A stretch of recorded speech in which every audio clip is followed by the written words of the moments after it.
Okay, we're recording. All right, now we're both. Okay. Um, we're sitting with Tony Fitzpatrick, and I've known Tony not as long as I wish I have. I mean, maybe 5, 6 years we've been knowing each other pretty well, maybe 7. We've been aware of each other for a long time. I certainly remember your gallery and spotted your gallery at the art fairs for the last 20 or so years. I think what's significant about Tony's and my relationship is how much I've learned from him. Because Tony, I think, is a consummate artist who takes really solid responsibility for his art and his career. And I've come at this as a former art dealer, and as you listen to Tony, you'll realize that he doesn't have a lot of love for most art dealers. And I think with good reason. There's a lot, there's an awful lot of the art world that thinks it would be better off if we didn't have artists. And there's a huge flaw in that equation. And I think, a lot of why I'm doing this class is about seeing artists empowered. And I think a lot of that is really coming from Tony. And I think the notion that, I think a lot of artists enter this course thinking that having an art gallery and an art dealer is a desirable thing. And I'm not of that opinion. I think it might be, and it depends on the person and taking responsibility for that. And one of the very reasons that we want to meet with Tony first is so that he can talk to us about taking responsibility and how art dealers are working for you if you have one, or they should be working for you, and that it shouldn't be some other sort of arrangement. Your turn. Yeah, that's a really good place to start. I think, first of all, I want to preface these comments with the fact that I've been well served by the art dealers that I've had. The ones I have now, Pierogi in Brooklyn, we have a 35-65 split, which I think is more than equitable, and they've done wonderful work for me. They put me in the Museum of Modern Art, so they did for an artist what they're supposed to do. They also did something else, though, which is the thrust of what I want to talk to you guys about. Pierogi saw their mission is two-pronged. In addition to helping out individual artists, they built their gallery in Williamsburg, Brooklyn. They opened in 1993. And that's when I first met Joe Amrine, who started Pierogi. And the reason he built it there is because that's where all the artists lived. It's the same reason why Willie Sutton robbed banks. That's where the money was. And what he did was he galvanized that community. When Pierogi first opened, they took only 20%. And they had this great big space, and they involved everybody that was part of that community.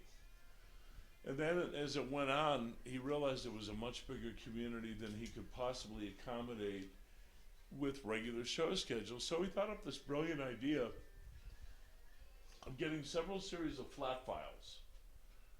And he said, look, you're not ready for prime time yet, but I'd love to have you in the flat files and have work on paper. So on any given day, to this day, in Pierogi's whole history, people have been able to walk in and look through the flat files and get works of art that are priced anywhere from $75 to $2,000 to $2,500 to $175. He also, in addition to galvanizing that community of artists and including them, gave birth to a whole new generation of collectors. We're surrounded by art. When I was a little kid, I was surrounded by it, and nobody ever bothered telling me it was art. I was surrounded by comic books, by tattoo shops, horror movies, things that, New York curators 30 years later decided for you and I what was high art and what was low art. Joe had an innate ability to find a place in those flat files for all of the different kind of artists. There were works on paper, and it was limited to the flat files, but pretty soon this community built around those ideas. And he watched artists come along and gradually improve their craft until they were ready for a one-person show. And then he did something interesting. He opened it up to artists from all over the world. And we, you know, in Brooklyn, we all became part of that community, you know, and were welcomed into it. And every time I walked into a pierogi opening, it was honestly like walking into a living room full of my friends. That kind of emboldened me after 17 years of having a studio on Damon Avenue to giving it back to the public, you know, and I think that the importance of that is twofold. We show artists, we take no percentage of their sales. We all do other things for money to pay for that. I do CD covers, I do signs, t-shirts, posters. It's interesting to figure out that movies make their money not on the rental of the film. You know, that all goes back to the studio. They make their money selling popcorn. So what we've been doing is making some very attractive popcorn. And we started a publishing arm that would produce revenue, because I think the room, the physical gallery itself, that thing now is sacred to me, and it's worth protecting. It also does something else. The public can come in a neighborhood.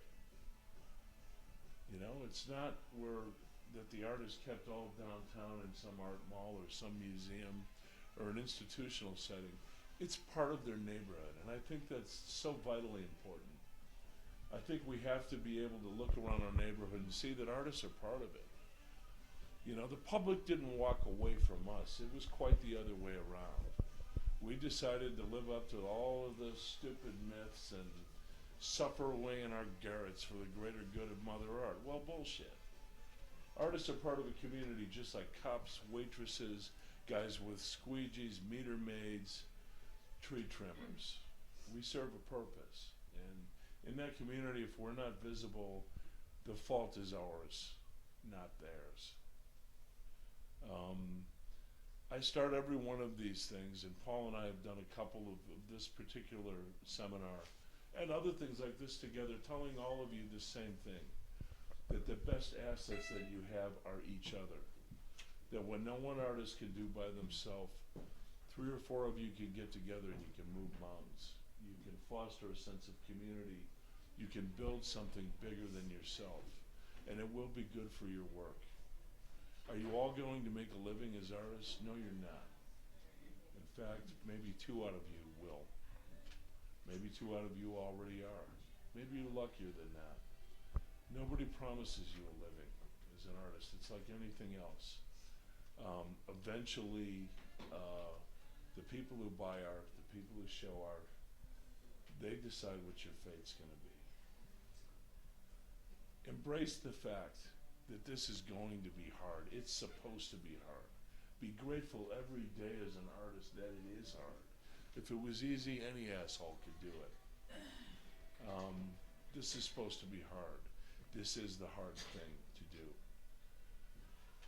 If you have a choice about whether you're an artist or not, don't do it. This is for people who have no choice. This is for people who absolutely have to do this. That being said, and you're still with me and nobody's thrown anything yet, there are a number of ways that you can help yourself. First of all, you know, for all of the invective I've been accused of heaping on art dealers, the truth of it is that that's a very hard job. And it's a hard job to do equitably. And the truth is that no art dealer is supposed to take on the responsibility of being your mom. They're not here to take care of you. The best of them forge a collaboration with the artist. You know, they don't form a gallery association and turn into a merchant class. The best dealers have a dialogue with you about your work. So ideally, maybe what you need is not so much a dealer, is not the conventional picture of that is going to change very, very fast. I've already done it. I have a partner. He runs the gallery. He handles my business. We discuss what would be most equitable. He has the dialogue with my collectors. I have lots of them. I can't be on the phone all day. As far as our strategy for selling, when I finish a piece, I scan it. We send it off to our collectors. If it's a New York collector that I share with Pierogi Gallery, we split, the sale with them, our standard fee. They handle me in New York. I handle me the rest of the world. So usually I get 100% of my sales, unless it's a New York sale that Joe and I happen to share the client. This is, again, something you can do for yourselves. I'm sure all of you at this point in your life have sold a piece of art, am I right? Okay, you haven't. Who else hasn't? Ever sold something they made? Okay, so we're pretty much in the league of professional artists here. There's a lot you can do for each other. I realize at this point you're all in a seminar together and you don't really know each other very well.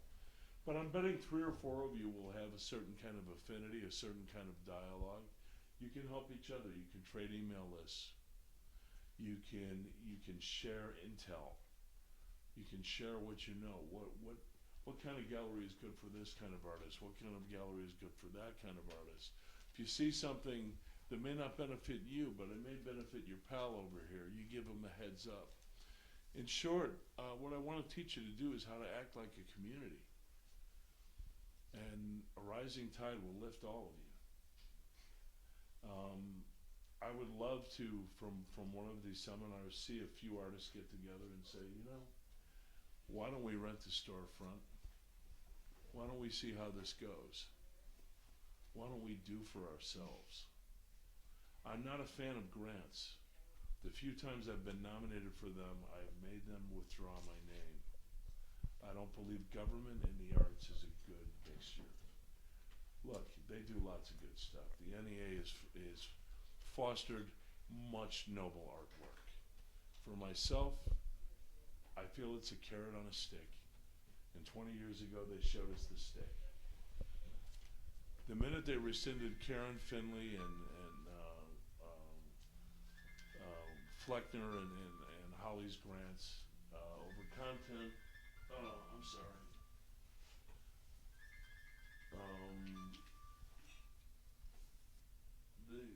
They showed us that it was not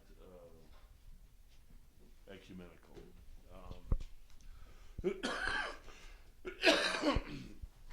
So I'm a big fan of artists getting together and helping each other. I think what you guys had years ago was a very, very good model.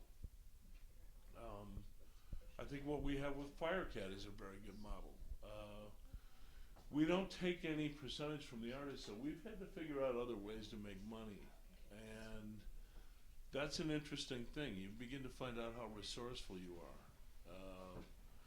You begin to realize how important it is to be able to do business for yourself. Luckily, I'm very fortunate that my work has a very graphic component, and I'm able to use it for things like I did a couple of signs. I did Big Star's sign and 3 Aces sign. I do all Steve Earle CD covers. I'm fortunate in that there are double purposes that provide a lot of revenue with which to support the gallery with. But also,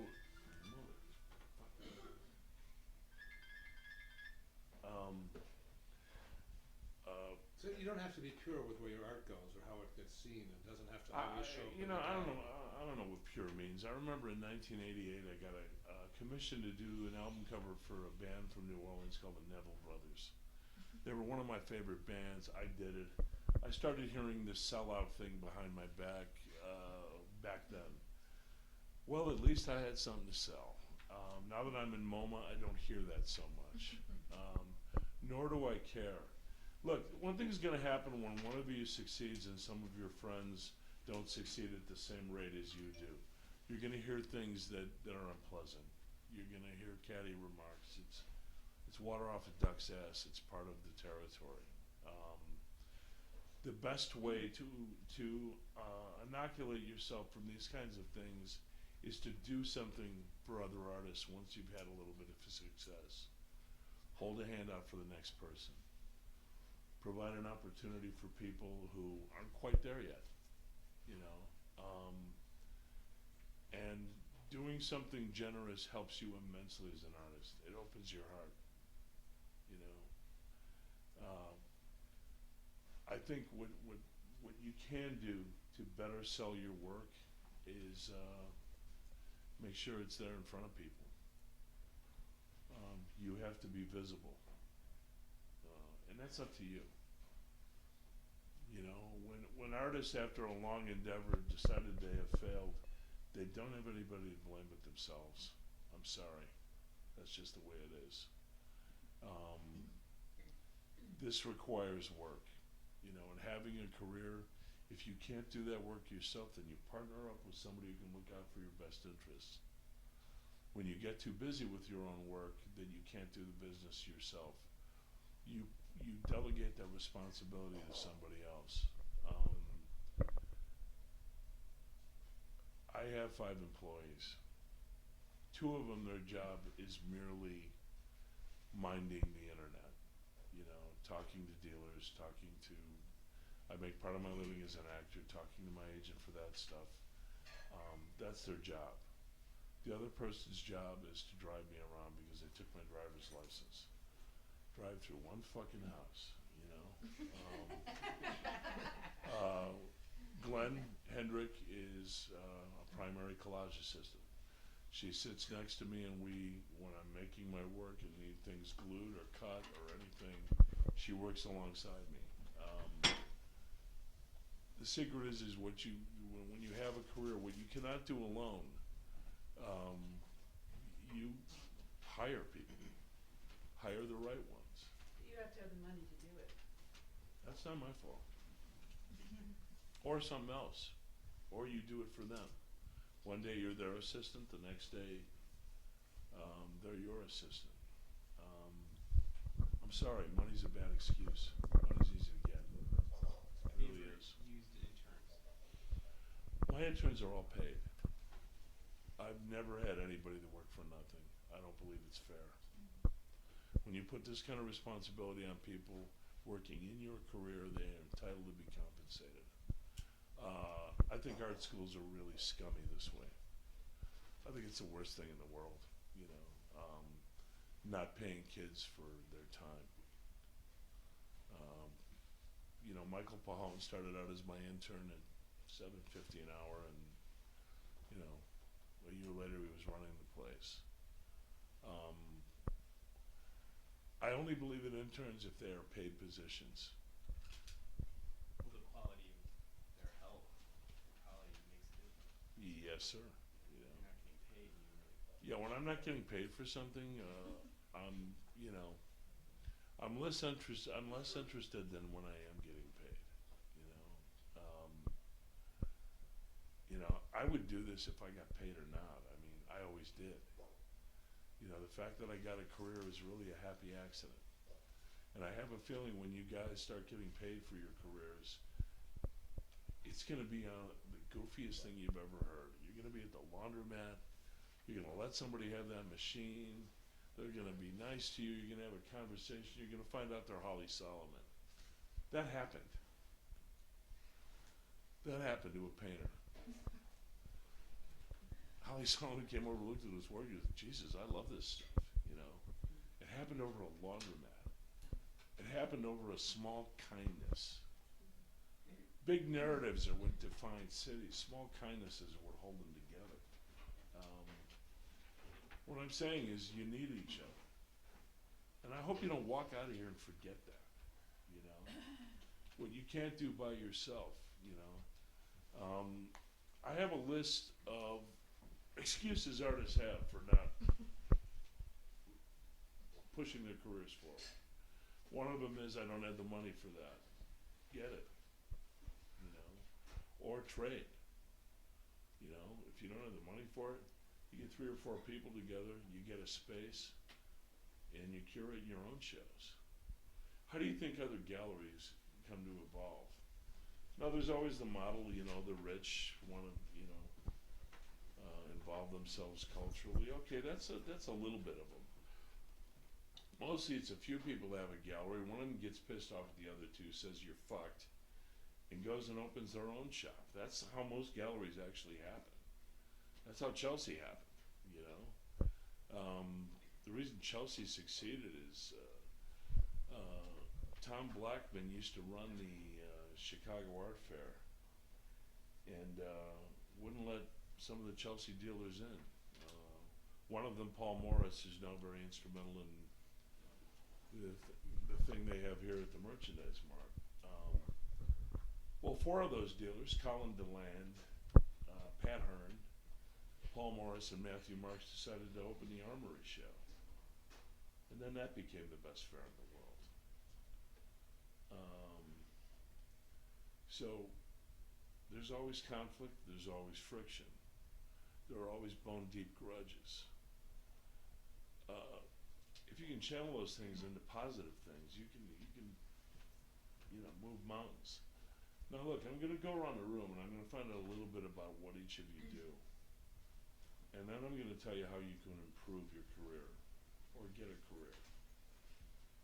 And I hope you listen. What do you do?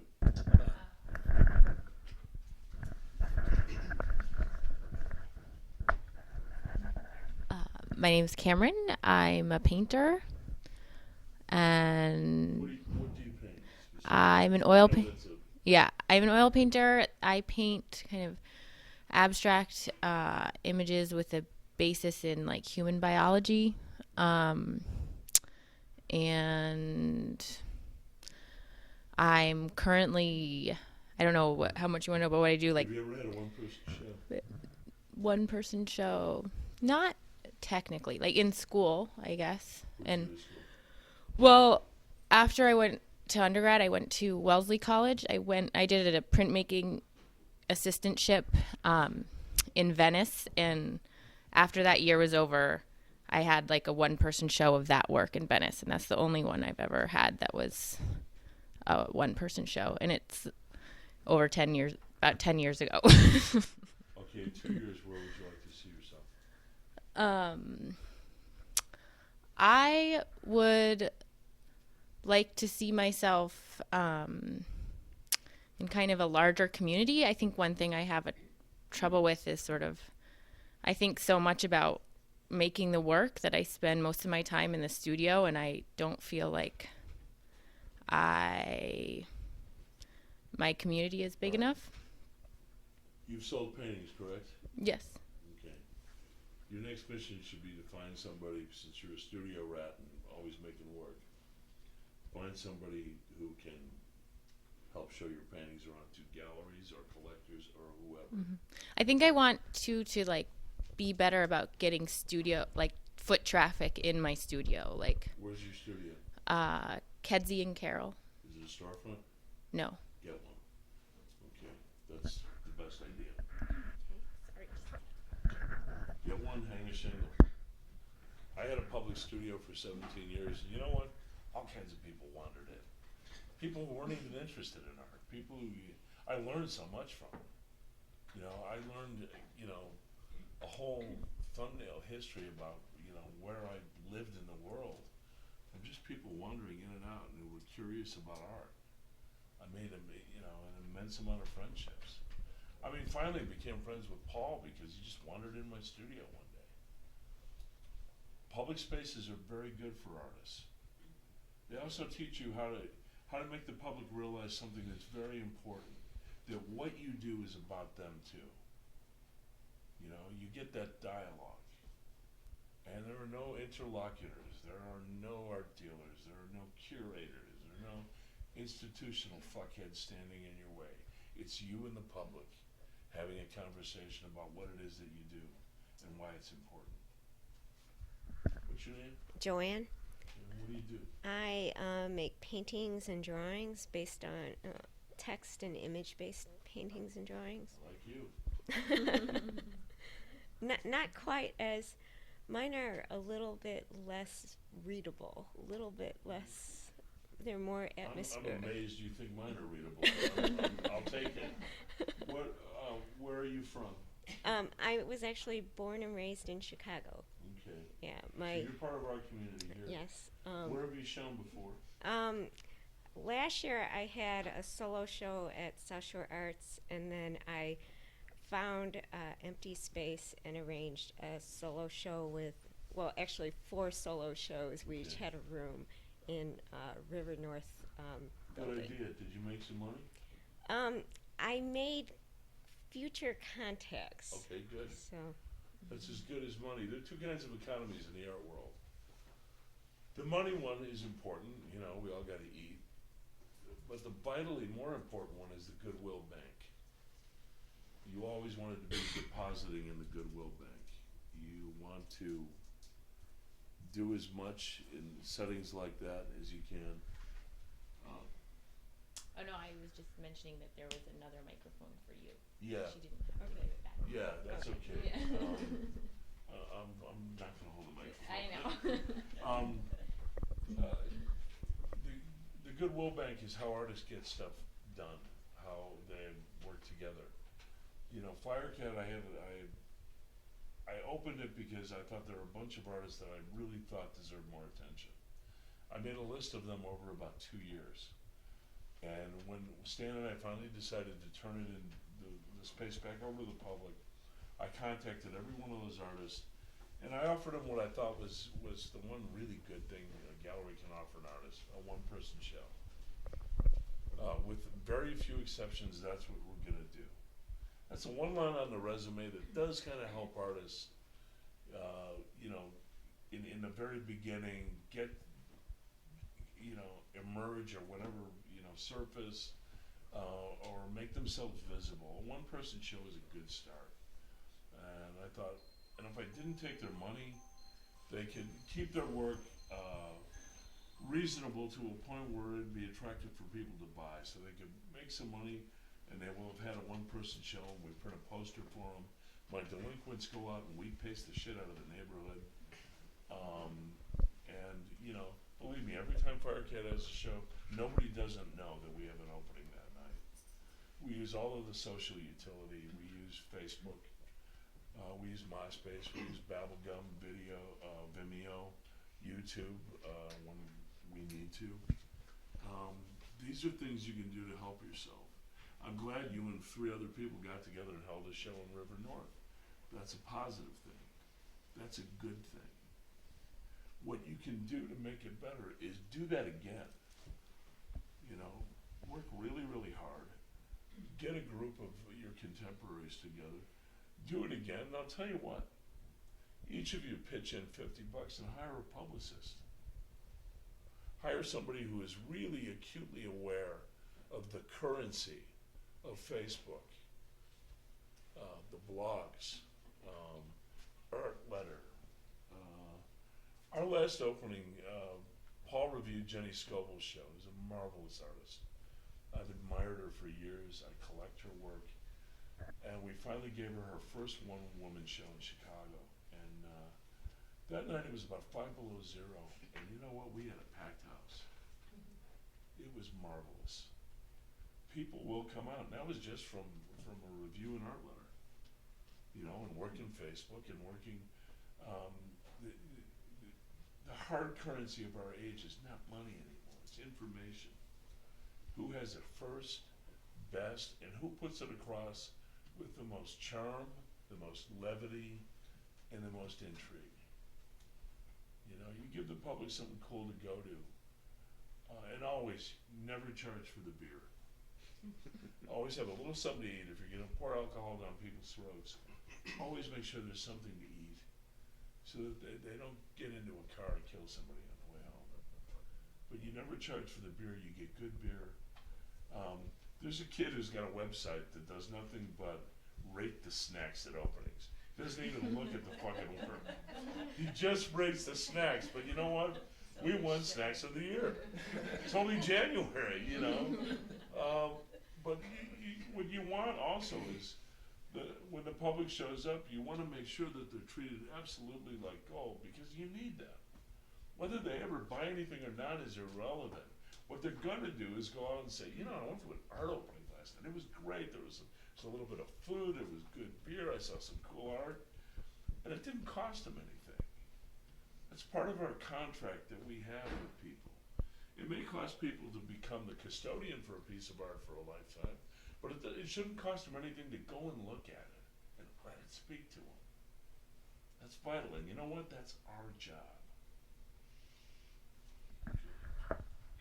What's your name, partner? Christopher What's your last name? Goodrich, like the tire. You're from Madison. Madison. Yep. Now, you've never sold a piece yet. Mm-mm. Nope. And have you had a show? Yeah, a solo show back in '94 for my MFA graduation. Okay, what have you been doing since '94? Making artwork, raising a family, doing product design. Okay. Mm-hmm. What is your work like? Well, Better, yeah. Let's see. there you go. There's one piece, and you can flick back and forth and look at several of them.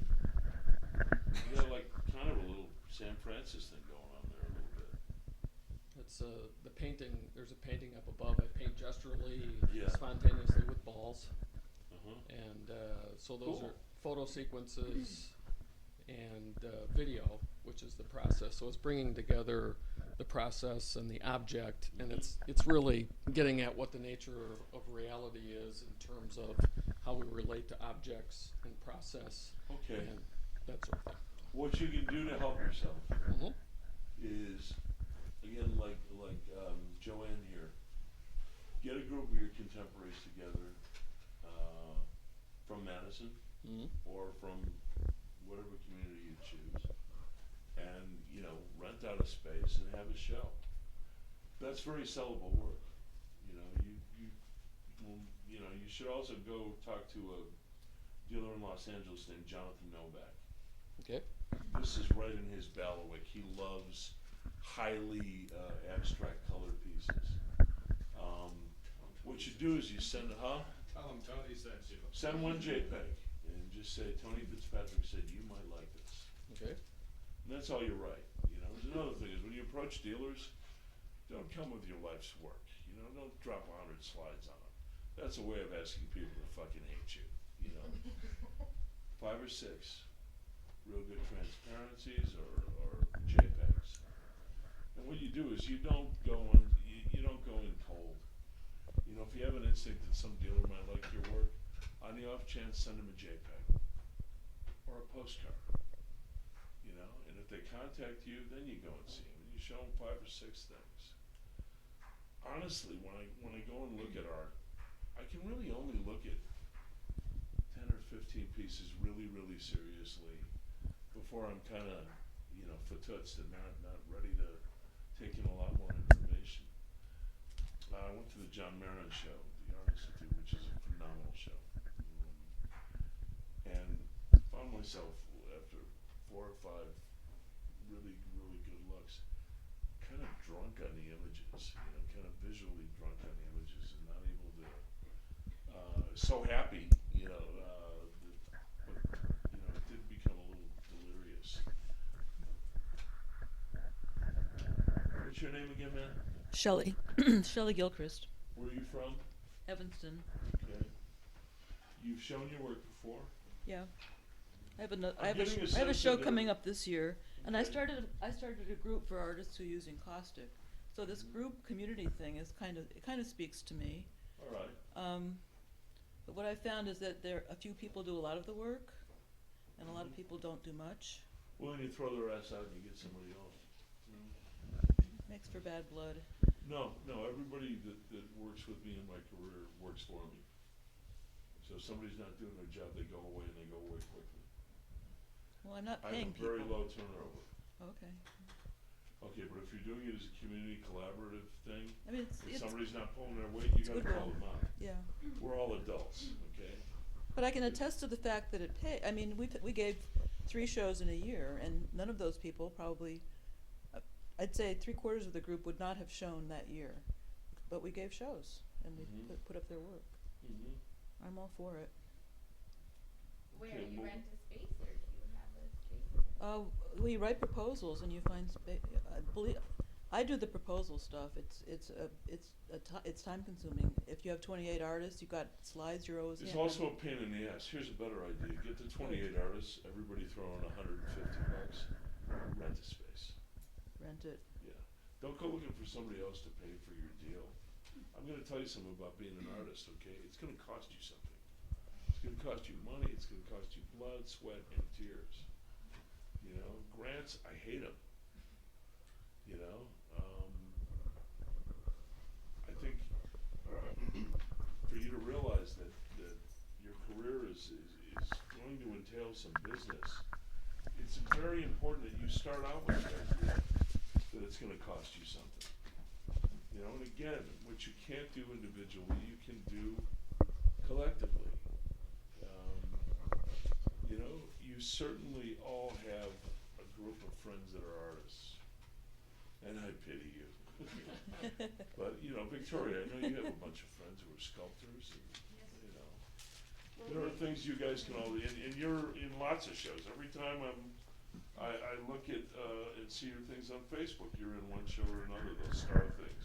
It's, you know, I'm a member of Chicago Sculptors International, and it's the best thing because the people that head it, Terry Karpowitz, And Bob Emser, and, yeah, yeah. they set It's up a these- real good group of artists, Gianna Ducci. Yeah, they set up these shows, and you apply to them, and you can get in these shows. I mean, and you got a show. I Yeah. mean, it's great. You get exposure, and Mhm. yeah. Okay, now, in sculpture of that size is a little more difficult to sell. But I'll tell you what, I'll tell you who's gonna need to spend some money on art. There are all kinds of brand new internet zillionaires. And I don't mean the .com people, I mean I mean companies like Groupon. You know, and that guy collects art, his name is Eric Loskovsky. You know, you look around for companies that have just expanded out of virtual space to actual space. You know, and you look for you look for companies where you can put a piece of public work either in their lobby or out on their lawn, or you scan the business pages and you figure out who's making money and actual has physical space now and is not running the whole thing out of their kitchen like I am. You know. That's a good way to do that. Theaters, love for the lobbies too. You know, they have to have a lot of room for lobbies because there's a crowd there until the house opens. You know, make them a deal. You know, and I've seen your work, and your work is sellable. I'm wondering why you're not selling it. I'm wondering too. Do you have a difficult personality, or are you like me? I don't think that's it. No, we haven't gotten to me yet, so we should. You Yeah, but you're a good Shelley. example. You're the perfect person to pick on. Because Okay, you're one of yeah. those, you're very talented. You should have a big career and you don't, and I'm wondering why. Well, I mean, I got a big commission. See, I applied to commissions, and I've been turned down for 3 that I recently applied to. There's 2 more I'm waiting to hear for, but there's a big one in the Milwaukee courthouse. I hope I get. Do you make maquettes? I have. Here's what you do. You make maquettes of those beautiful star things, and I love them. I wish I had room for one. But I'd buy a maquette. You make those maquettes, you make an edition of 5 or 10, or 3 or 2 or whatever. You make work in editions. Lots of sculptors do it. And it can help finance the big piece, or it can just help finance your life. You know that thing you made with the traffic cones, that star? Yeah. I love that fucking thing. Thanks. I gotta know where to put it. You know? Yeah. Well, also, it's not really an outdoor sculpture because that vinyl, it It deteriorates. degrades, I understand Right. that. But you could make an edition of 10 small ones, Yeah. you know? Make an edition of 10 small ones, I'll buy one. Okay. Okay. $100,000 Okay, dear, for I promised all of you I'd tell you how you can do this better. Screw the grant writing, it takes way too much time. Work on your artwork. Get those 28 artists together and say, look, we're all gonna toss in a couple $100. We're gonna get a space. Then we're gonna spend another $100 and we're gonna hire a first-rate publicist. And they're gonna get us in the news somehow. Do you feel like these shows have to last more than a week? Or more than a weekend? It depends on what you want the show to do. 28 artists, that's a lot of artists to try and look at in a weekend. I think you should rent the space for a month, and believe me, real estate's in the shitter right now. Everybody's got space to rent. Rent it somewhere where it's visible. Have a very nice opening for the event. When you say that, are you talking about putting up track lights and doing the whole 9 yards? I mean, Yeah. a lot of spaces don't look so Clip-ons. hot. Just, I mean, that might have white walls, We did but that. the artists do well in it. I'm talking about What do you being do a about pro. lighting and things like that, huh? I'm talking about being a pro. Okay, outlay. Yeah. Yeah. Well, again, nobody's asking you to do it all by yourself. You do it with your friends. You don't need 28 people, 4 is enough. Yeah. No, we do 10's small, enough. smaller shows, You know, yeah. 3's enough. It's the right 3, you know. But there's a whole program for the Loop where they're taking over storefronts. What And you horseshit. rent it. Yeah. It's the Art Loop open.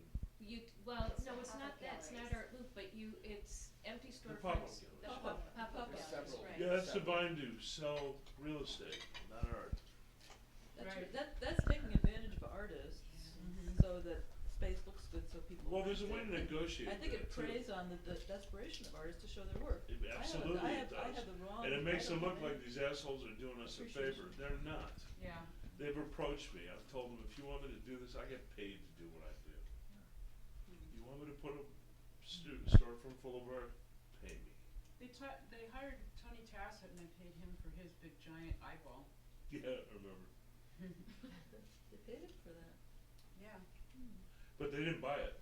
They had But promised. but They didn't promised at a certain point that the Merchants Association was perhaps going to make a purchase award.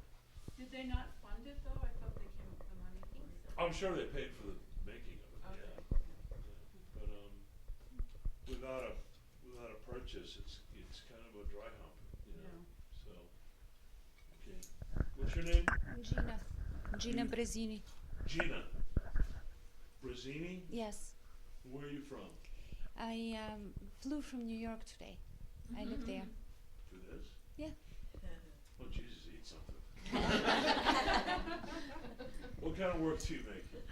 This is the hardest question for me to answer. Were- I Were you in my show with Pierogi last year? no, You look really familiar. no. Okay, so what's your work like?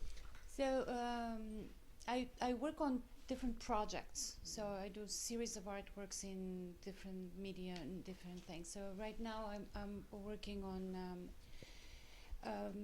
paintings. So it's paintings that are mixing media, a lot of word use of word and images. Like Monica Bombacini, like that, or?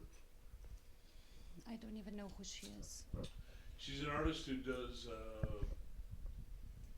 many different mediums, lots of them with words. She was in the New Orleans Biennial, and every project is a different medium, but it has something to do with words. So the ideal setting for what you do is probably more institutional than galleries. Are they big? Are they small? They vary. That's what I'm Yeah. saying. They vary. So I do some installation. I do some painting. There's always painting in it. Yeah. Um, Then you definitely need somebody who can explain what you do in less than 50 words and help you sell those ideas to different projects. The best example of this is Christo and Jean-Claude. You know, Christo had all the physical talent. Jean-Claude was a first-rate negotiator. Also a colossal pain in the ass. But she got what she wanted and was very adept at talking to governments, institutions, things like that. You've got a harder career to define, but actually a great deal more freedom to execute. So what you need is somebody who believes in what you do, who can articulate it for you. You need like a partner, you don't need like a dealer. I don't know that a dealer does you a lot of good. Dealer has to show your work one year, it's small word paintings, the next word it's maybe one giant letter, or you know, if it varies. Dealers are very, very bad at artists whose work changes constantly. yeah. They like brands. Look, The art world is basically slimmed down to 20 stars. You got Damien, you got Jeff, you got Takashi, you got, people that they can, Jeff Koons, highly reflective surfaces, balloon animals, and, he's actually way better than that, but, Damien Hirst, you've got, No, but he is different. He does different things. does I said He that. does a lot of different things, and I it's said still that. okay. Hear me?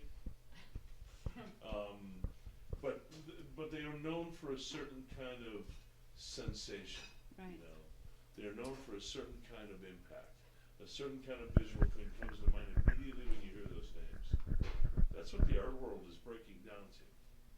20 of those guys. Because you know what? 20 of those guys can float the art world. Because there are hedge funds now built exclusively on objects of art. That's the bad news, because it means they really don't need people like us. The good news is that it changes constantly. In 2 years, there's going to be 10 more flavors in the month, and along with them, 1,000 other artists will get a career because of their relationship to that work, however ephemeral. The MCA has a Jim Nut show up right now, which is long overdue. The guy's a great painter. They also have a show of work up of artists who might be something like Jim Nut, That Well, like that's, or Boss or whoever you mentioned has yeah, Eric Lukowski. That's good for all those other artists, whether that curatorial premise makes a lot of sense or not. The fact that Jim Nutt has a show up right now means I'm gonna make money. Even though my work's not much like Jim Nutt's. People are gonna be looking for work that is, kind of image driven, and that's what I mean when I say a rising tide helps all boats. When Jeff Koons has a show, believe me, Damien Hirst is the happiest fucking guy in the world, as is Takashi Murakami. Because their work, while it looks nothing alike, operates at the same thematic unity. These guys are superstars. They're not artists anymore. They're makers of desirable cultural products. They're giving a consumerist culture exactly what it deserves. So that's the big art world. The good news is that we're all in it. I used to tell people that Coco the Clown was in the exact same show business as Orson Welles. Jerry Lewis is in the same show business as Martin Scorsese. There's a place for everybody. Right now, the people who are making a decent living despite all odds are niche guys, niche people. People who operate on the margins are doing phenomenally well. George Herms, all of a sudden everybody's excited about him. You know George. George's been around for 40 years. He's making crazy little assemblages and collages and nutcase work.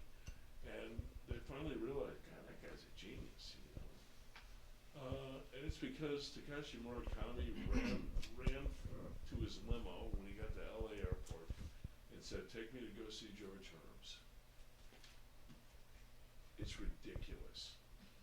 It's stupid. It happens by accident. That's the art world. If you're looking for a straight line to a career, forget it. It doesn't exist. It is by happenstance. It is where pure dumb luck and real hard work intersect.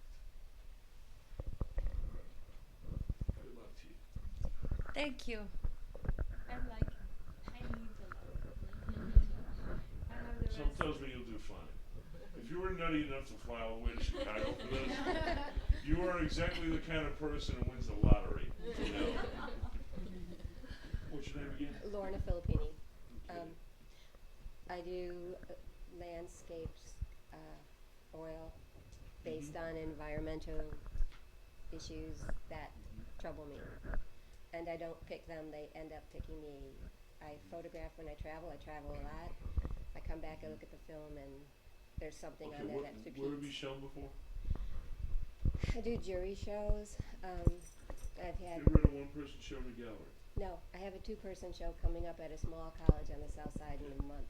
I'm getting a feeling that a lot of the folks in this room, that art making is your second act. It's your second career. Yes, this You is. did something else for a long time first, am I right? Okay, I'm gonna be very honest with you, your odds aren't good. In fact, they're shitty. But Cezanne did it. He was a doctor. Gauguin was a banker. Any number of people who left professions and, found their other half. There is such a thing in American lives as a second act. But you gotta work harder than everybody else. Because the feeling the art world's gonna give you, the hairy eye the art world's gonna give you, is gonna say, oh, you took the safe way, you made your money first, and now you wanna be a famous artist. I don't want to be a famous No, wait, artist. please, I'm not saying that. Yeah. I'm saying that's what the cynical will think. They're saying you wanna be not a famous artist, an important artist, or an artist with a career. So you're gonna have to combat that a little bit, and again, work real hard and stand your ground and find a community of like-minded people. Paul and I know a wonderful painter named Robert Amft. He was 96. Something like that. And he had to do all kinds of goddamn jobs to support himself as an artist. Until they got to be 90. So he got to be 90, and then all of a sudden, everybody had to have one. Every fucking institution in America went running out the door trying to find a Robert Amft painting. Now this is a guy who still swims at the Y every day. He's in good shape. So I'm saying, don't let the cynical appraisals of other people keep you from going forward. Rodney Dangerfield sold aluminum siding until he was 41 years old. Everybody said, you're funny, you ought to be a comedian. Said it to him for 20 years, and finally one day he just did it. So, I think what you gotta do is a lot of the advice I'm giving to other people here. Get together with your community, get a space, hang your shows.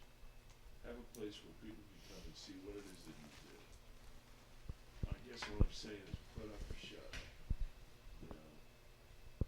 The more places there are for people to go in our community and look at art, different kinds of art, the better it is for everybody in this room. Okay. Thank you. Thanks. What's your name? Kimberly Thurston. I'm an oil painter, and I'm currently working on a series of abstract landscapes. I've been involved with a couple of projects with. When you say abstract landscapes, do you mean like Marsden Hartley abstract landscapes or Arthur Dove or? I'm not familiar with either of those artists. They are. Check them out. They're I will. two of the greatest abstract landscape They're more like, I would say, Clifford Still, like very Okay, yeah. textural, and use a lot of washes, and then build up the surface of the canvas. I have worked with very closely with art-related projects with Levi Strauss and Gen Art. I've done a lot of self-promotion, I think, especially in 2004 and 05, and then I kind of took a break from that so I could focus on really painting. Gen Art's an interesting idea. They go out and find companies that want a cultural identity, which I don't do that with my artwork. But our theater projects, we go to companies and get sponsorship to help pay for our productions. Gen Art's one of the more interesting ones. There are companies that want a cultural identifier. Usually companies that other people kind of penalize for what they are. Philip Morris, There's a ton of money for the arts, sponsors all kinds of exhibitions. Grey Goose Spot, beer companies. For Firecat, I do have a beer sponsor. They give me all my beer for free. And when I have one-man shows all over the country, they fly it out. Three Floyds is my beer sponsor. And they've been great. I'm a recovered alcoholic. I've never had one. I haven't had a drink in 28 years. But people wobbling around my gallery assure me that it's very good beer. So your experience with Gen Art, Levi Strauss, and companies like that, that's a good thing for your work. It's a good thing for you. There are companies that are going to want to sponsor groups of artists when they do something that has a salient kind of message that speaks to the demographic that that company is desperately trying to reach. If you told me would I rather work with Goose Island or the best gallery in Chicago, I'll take the beer company. You know? It was a really positive experience. It has been a really positive experience, and has brought me to San Francisco to paint live, Denver. I've been all over the country with Levi Strauss, painting for them and selling an offshoot of a denim line. Yeah.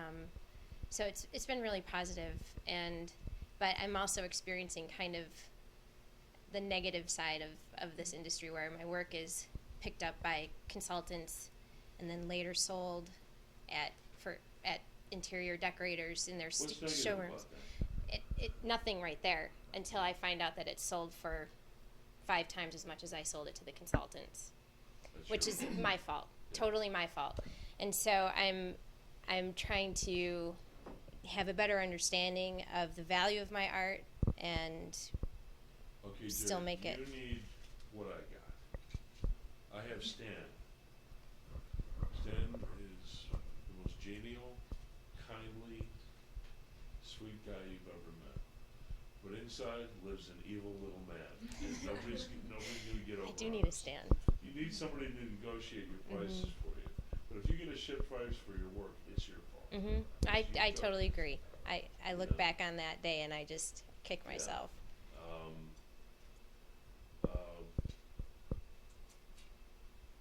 But I also think you brought up something that there are lots of corporations that want to be identified with the arts, that want to have a place in it, and they're not the evil, Dow Chemicals or IBM or part of the war machine, like beer companies and stuff. They want to, because the truth of it is, in a weird way, they owe us. We use their products.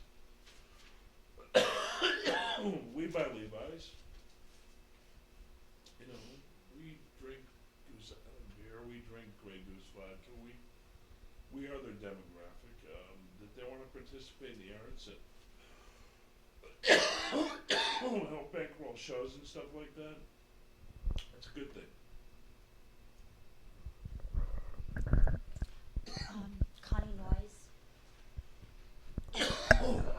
Hi, Connie Noyes. I'm your Facebook friend too. Are you my Facebook friend? Yeah. No, but I will be after today. Okay. I think you'll have a lot of friends.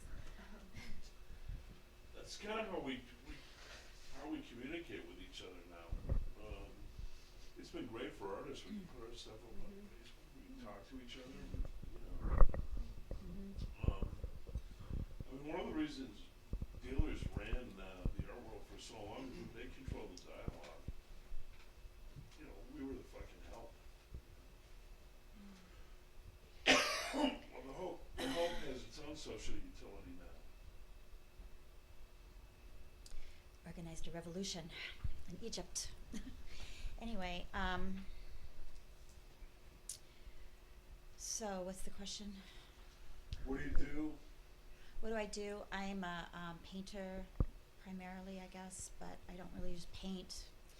I've been using a lot of different materials. I do a lot of different kinds of work. I work all over the world. I've had shows all over the world. My work, I primarily sell these days through designers and art consultants. I just got a gallery in Abu Dhabi. I just got a gallery here. Be careful. I am throwing stones. I'm throwing seeds. I don't know. I was living off my work until August 2009. And then You and a lot of the other people. shit just Yeah. stopped. It's actually November 2008 that Bear Stearns failed. Yeah, well, I was having the best year ever in 2009. I mean, I was traveling, you know, with my work. I had a show in Paris. I was just thinking it was never going to stop, and then screech. So in the meantime, I've decided that, okay, fine.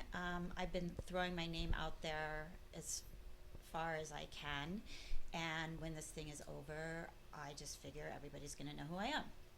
That's my strategy. And I started this international group called ARG, because that's the sound artists make a lot. It stands for Artists Respond Globally. The first incarnation of it was, there were 8 Chicago artists, each paired with 8 international artists from all over the world, as far as Malaysia, Syria, Bulgaria. And they collaborated through Skype, social media. We had a show in October Where at? here Where? at the Joe Brothers. In Bridgeport. Yeah, Okay. because most of our studios were there at the time. I've since moved out of that art building. Why'd you move out of there?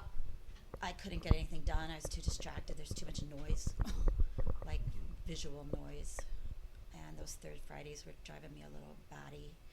So I moved into a space that's actually 3 times bigger than what I had. I had a 2,400 square foot I think studio. those guys do an amazing job, by the way. Yeah, they do. I think they've been very, very good for their community. Oh, yeah, I Joe Brothers totally put agree with money you. where their mouth was, and galvanized the Bridgeport and Yeah. Oh, no, I think they're amazing, but I just couldn't, it wasn't a good place for my kind of spirit to live with. Hey, I know what you're talking about. I worked in my kitchen. See that? Yeah. So, So, I mean, actually, this big space just kind of fell in my lap, and I couldn't really hey, say where do you no want to to be in it. 2 years? What? I need to make money again. That's what I need to do. I mean, I am no. Look, please. I know Don't you let- say it's easy. Don't let money be the yardstick. That money is easy. It actually is. I think if Lots I of stop things you worrying can do about with it so money. much, it'll come. I mean, it seems like it always comes when I stop worrying. But, Yeah. But don't yeah. let money be the yardstick of whether you're succeeding or not. Oh no, I feel like I am succeeding. I'm like the busiest I feel poor like person you you've are ever too. known. Yeah, I feel like mean, you are I've got too. tons of energy. Be careful about Abu Dhabi, though. They treat women like shit there. No, a woman I met in Florence actually opened a gallery there. She's an artist. Doesn't matter. There's 2 kinds of women in Abu Dhabi. Those who I wear know. burqas and hookers, you know. Well, I've been there, Serious. so I don't really. Abu Dhabi's really not good. Not a good city for women, you know. Well, I don't plan on moving there. Yeah. I just sent some I'm a big believer works. in go there, get their money and leave. You know, I'm all for it. But I was actually painting in Dubai in the big tent with 30 painters from all over. And the work, instead of, you know, that big tower they built in Dubai, the tallest building in the Yeah. world, instead of actually buying without artwork. building any sewers underneath it. Yeah, well. Seriously, they They're- didn't. They didn't. They want to They be did not Western. build an adequate enough sewer system, so they're walking around in human waste up to their ankles. That's disgusting. No, I don't know. Anyway, we were there, and so all the work that the artist did went into that tower. So it was quite a pretty Cool. cool experience. Yeah. So I've done a lot of stuff like Well, that. good. It sounds like you pretty much know the trajectory of your career. I don't know what to But tell see, you to make okay, it here's better. the deal.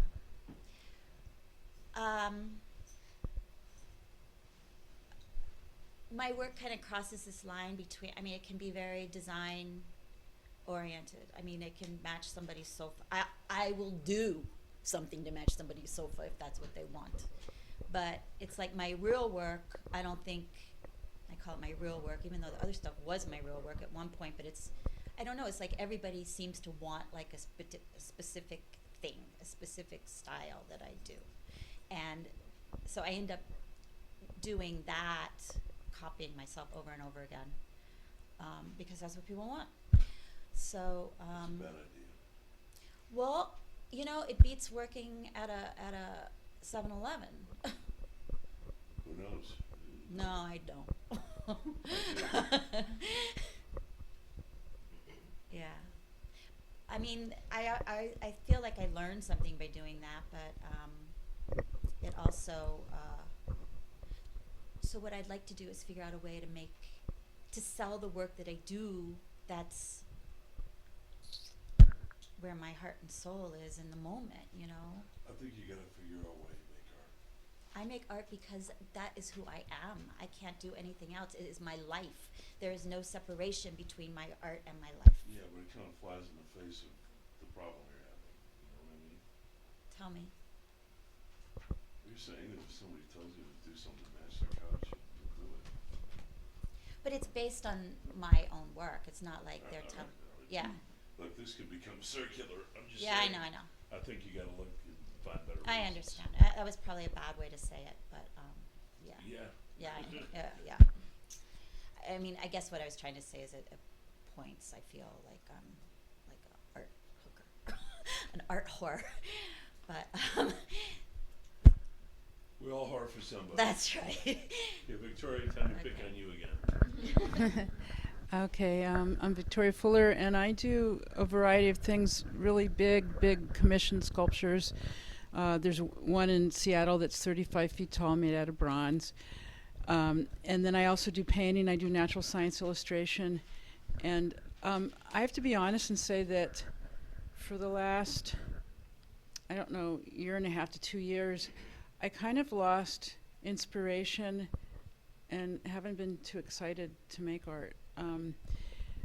I did start sort of on a new, I don't know, I'm doing a new type of work that combines the natural science illustration with sculpture, with painting, and I'm kind of experimenting with it, and I'm doing a new piece that is taking a long time to do, and it seems like what I'm doing, each piece takes really long, and so it's not practical as far as like making money or having a show of a whole bunch of work. So I'm kind of like I don't know if I'm regressing or I'm at this point where I'm not moving forward. There's no law that says you have to have shows. You know, what I tell artists is, look, your career, you make your career in your studio. It doesn't matter where you show it, where you make your career in the making, you know, of the stuff. You're not, what I'm trying to tell you is you're not anywhere bad. What's happening is you're changing. It is, yes, I'm going That's through a good change. thing. Okay. But I'm not making any money, and that's an issue too. You know, I keep hearing you, Yeah. it's about making money. It's not about making a living, it's about making a life. You know, do we want to support ourselves? Of course, we all do. So can you, I'm sorry, but can you just, because to me, if in order to have a life, you have to make a living. I mean, it gives you options, you know? I mean, I don't know where the distinction As an artist, you mean? Yeah. No.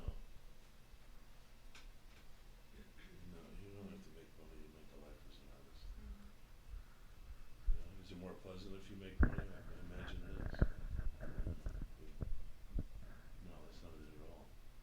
So how do you pay your studio rent? How do you pay your living? How do you pay? My work sells very well and I make a lot of money as an actor. That's what I'm saying, you make a living. Yeah. That's what we're saying, we're not Well, making a living. wait a minute. If they didn't pay me, I would do the exact same thing every day. Oh yeah, of course. You know, I've done other jobs. I've tended bar. I've worked as a truck driver. I've driven a cab. I was a doorman. I was a bodyguard. I was a boxer. And, you know, what I'm saying is, you know, I keep hearing about making a living. Nobody's telling me about what they're trying to say. Well, I would like to make money with my art, and this is why I hope I get these commissions that I've applied for. But in the meantime, I'm doing these little experimental things with nature and carving these little blocks and painting on them, and it's like this area where I'm not sure And I'm saying where it's that's- going to go, and that's you're saying good. it's good, yeah. That's good, and when you find a couple that are sculpturally interesting, make an edition of it. There's one thing, I always wonder with Victoria, when your music, you play music too. I do, I'm a When your musician. music is going well, do they go up and down together, or do they move separately? It's separately, and I don't think I'm ever going to make money with my music. I put out a CD, and I thought, this is it.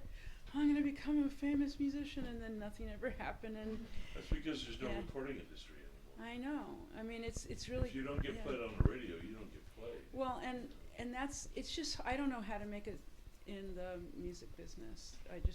So I You have no I have a marketing band and I budget. do it for fun because Put it I on make no YouTube. money. What? Put it on YouTube. Well, I have to get a video made. We'll make one. Yeah, that's my next thing, but that costs money too, and you know. But Trade. and everything takes You time. trade. You go to the Everything recording- takes time. You find the recording engineer in Chicago that collects art, and I can tell you a few of them do. You trade them. Yeah. I know somebody who does video recording and won't charge you an arm and a leg. Okay. Cool. You can Alright. also just put a slideshow of your paintings while the music is sounding, and that's really good. Yeah. I suppose so. But anyway, they're two separate things, and I do my I keep hearing people putting hurdles in front of themselves here, yeah. and the secret is to go over them Okay, and well, not put another one up. I have it planned to actually get a video made, but what I'm saying is everything takes time, and I feel like my time is running out as I get older. Like, I don't know, it's like I have Yeah. less time. But anyway, that is Wait my till you're next my thing. age, Jesus. Waiting. You're not. Okay, but you're the one I'm picking on because you Yeah. should be making a living. Yeah, I know, I want to. It's but good yeah. work, and I have a feeling what you need is somebody to negotiate your business for I you. do, I need that. Yeah. But I have to pay them, and so I have to come up with money to pay them, you know. So, No, you cut them in. I You cut give them them- 25% of what they sell, or you give them 15% of Okay. what they sell. Oh, I like that. If they believe in you, then they'll go sell it. Okay. Well, right now I have to come up with products. And That's your job. That's on you, babe. exactly. And the other thing that's good, though, in terms of having a community or other people, like Yeah. Mary pointing out something, is that I think all of us put obstacles in our own way. And if there's somebody Yeah, I else, mean, what I'm hearing, about 80% of what I'm hearing in this room is people who can't get out of their own way. yeah, but if you have another friend in the room who says, hey, you're getting in your own way, do this, that helps too. Folks, at the risk of dishing out a little tough love, I won't tell you one thing. Nothing good will happen for you until you allow it to. Until Nothing you good allow will it. happen for you until you let it happen. Get out of your own way. Yeah, that's a maxim. Just get out of your own way. Yeah. See, yeah. There's a reason it's a maxim. Okay, I'm Mary Lou Novak. I'm Hi, and I do large paintings of Brenda Starr, and I put her. They are cool. I think Brenda Starr was the impetus for my first male fillings as a young Oh, man. really? Yeah. I met the woman who drew Brenda Starr when I was a little boy. Dale Messick? Yeah. Uh-huh. Yeah, she was great. I met her and Chester Gould, and I Oh. wanted to be a cartoonist when I was a little boy. Oh, because they worked for the Chicago Yeah. Tribune. Yeah. That's great. Well, when I grew up, I came from a large Catholic family. Good and bad. Yeah. Okay. And just working all the time. The girls had to do all the work around the house, you Yeah. know. All I did was work at home and go to school, go to church. So I didn't have much spare time. So I would read the comics just like you did. And read Dick Tracy, The Phantom. Yeah. But there was Brenda Starr. She was a Girl woman. power, yeah. Yeah, and And she you was. got red hair, so, you know. Well, well, anyway, I thought, well, she's my alter ego, and I followed that comic strip faithfully. And now, for the past 7 Give me years, examples of them. You know, something told me to bring that, but I'll send Do me them a to you. favor, send me some JPEGs. Okay, I will. Yeah. I How- almost how did. big You are on they? a website? Yeah. Yeah. Okay, there you go. How big are they? 30 by 40, 36 by You 48. ever make smaller ones? Just a hand-painted Okay, pillow. You're gonna make more money if you make some that are intimately scaled. Really? The one thing Wow. people don't have in New York and Chicago is any room. People who live in apartments, they don't have room. People are always telling me I have to paint bigger, and I have a studio space about a third of the size of this room. I have to take a picture in order to see how far away I am. The people who tell you that, I can tell you who tells you that. Art dealers, people who run art fairs, shit like that, make it big, big, big. Bullshit. What's the biggest I piece got you've in a ever- moment with a piece that size. You don't get much bigger than that ever. No, lately a little bigger, actually. Well, I studied with Carl Worsom, and he always kept saying, paint bigger paintings and so Yeah. on. And I did. Yeah. Yeah. But I do have one small one, a pillow, and it's not on there. Okay. But yeah, what are you saying? 12 by 12 or really I'm small? saying I'd probably buy one. I love Brenda Starr. And they're not drawing Who's the guy with the patch? that Basil St. John. Wasn't that her? Wasn't that her? Mystery squeeze? Man. Wasn't that the, Oh yeah, the black orchid, all that. Yeah, yeah, And in my painting, she always has a black orchid tattoo. yeah. Okay, on her back. And stiff goddamn nipples all the time. I remember seeing that when I was like 11 years old. Like, oh my God, what's happening? Well, she. Well, look, you're making very, very sellable work. You know, I haven't even seen it, and But I I want have- one. yeah. You know. But I haven't gotten them out. I had a one-woman show in Michigan at an Italian trattoria. What's your website? Okay, first of all, can I disabuse all of you of showing up bars or restaurants? If they really think you're an artistic genius and they love your work, let them buy some. Bars, restaurants, don't do it. Okay, It's a bad idea. all right. It's a way of decorating the restaurant for free. Exactly. It's also a way of getting scungili on your fucking art. You know, it's you know, oh, somebody got soup on your art. You know, no, don't do it. You know, I gave my one very close friend a piece for his restaurant. That's Choo Choo. He's a Jedi master of the table score, so can't let him in. But a restaurant's bar is a bad idea. Huh. You know, if they All want, right. I've done it and have had art totally screwed up, but just Exactly. right over here at the corner of Piccolo, Yeah. I had art in there for about a year or two. I must have sold about $6,500 worth of stuff out of there. That's I pretty mean, good. But I used it as a showroom, and I just would bring people in there and Eric? hustle it. and I would tell you you're But I just I way won't do better it. than that. I don't do it So anymore. stop doing it. I don't. But I'm just saying, a couple years back, I did, and I hustled it. I've seen your work everywhere, and I've always liked it. I've always thought you get better each time out. So you are not the guy who you want to be showing in bars or restaurants. Absolutely, I don't do it. I don't do it anymore. Well, it was kind of a cool experience in February. There wasn't anything going on except the snow coming No, down. I'm not trying to spank you for doing it. I understand. I mean, in the very beginning, I mean, any kind of show sounds good to us because we want that approbation. You know, we want people to see what we do. You know, I understand this. I'm just saying that this is a lot of the ways that artists kind of get taken advantage of. Well, I have one painting called Sticky Fingers, and that went to New York to, I think it's Barrett Art. Yes, Barrett Art Studio. Very fine arts, yeah. Okay, and they had someone from one of the museums in New York Get my curating. email before you leave and send me some images. Okay, all right, I will. Because a show of paintings of just Brenda Starr is per person enough for me to watch. You know? I mean, that's like hitting that crazy enough for that. I would probably like that. You Okay, all right, I'll talk with you more about that Yeah. then. Thank you. know? Eric. Hello, my name's Eric DeBat. I make art that I like to make. I'd say it ranges from abstract expressionist to pop art to minimalism. I'll make some graffiti and stuff.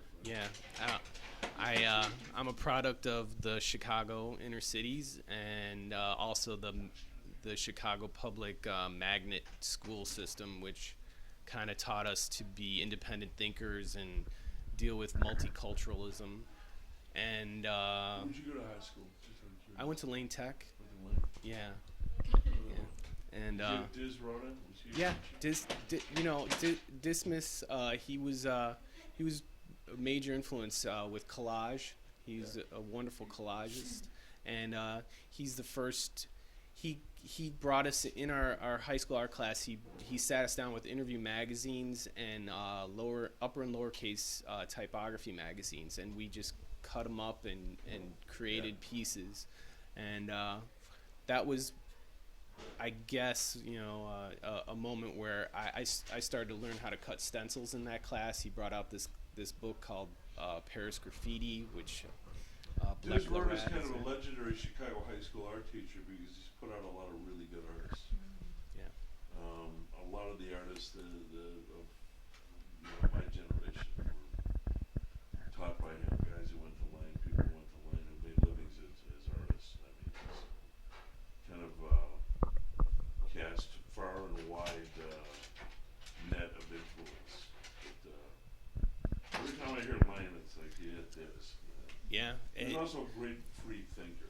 I mean, a real inspiration to kids.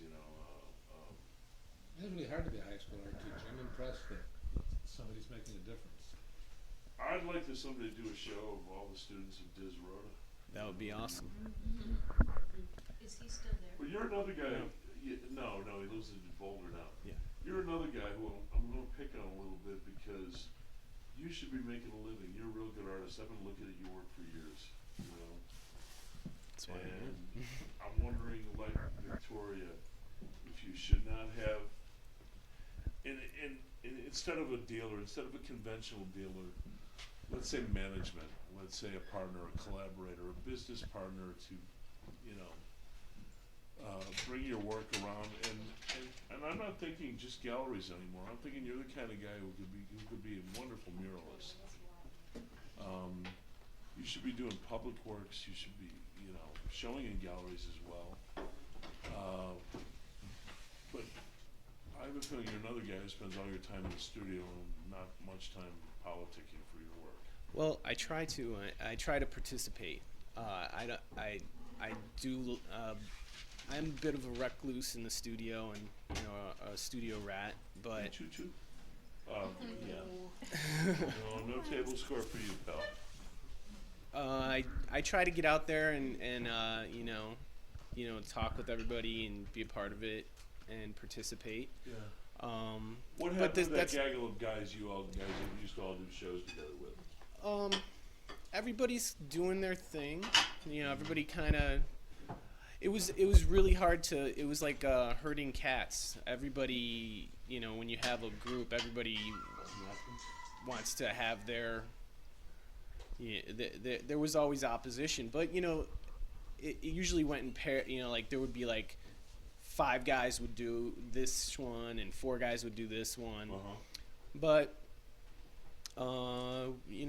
everybody kind of is just focusing on their own stuff, and I don't know. It's kind of strange for me. About 2005, I've always made art. I've never stopped making art, but I've taken different paths since I was younger. I was one of these kids that in the late 80s I sold a lot of art, painting actually graffiti on canvas, and worked a lot with interior designers and matching fabrics and all that stuff, and made a lot of money. But then started doing gallery shows, and then went to college because I felt that I needed to learn more. I wanted to learn about art history and all that. So within that, I kind of took my life's path kind of shifted in an independent study class at the Art Institute. We started a clothing company, and ended up doing that for 3.5 years and exporting and manufacturing clothing. It was like the beginning of streetwear. We did all sold Like all Brooklyn Industries or something like that. we were just selling to Japan, and that was what was keeping us in business. So we were manufacturing stuff and selling it, T-shirts, pants, and all that stuff. And Where then do you want to be in 2 years as an artist? running my studio, doing larger shows. I think things are happening now where there's more exposure coming my way, and I'm just trying to focus and. That's the key word. You got to focus. You got to decide. The other projects can help you finance and stuff, but it's a question of tightening up your energy to marshal your fine art work. Because I love to do the things I do, but I'm also trying to look at it in somewhat of a more of a business sense, but still do the stuff I do, and make the right decisions. Because there was a time I'm a pretty passionate individual, and I'll do anything. You tell me to, if it's going to be a good time and fun making art, I'm all about it. You want to bring in a bunch of people, let's do it, and let's do it right. But the focus aspect, you can only do so much, but then where do you leave yourself? So I'm really trying to, be an adult about it, and not so much,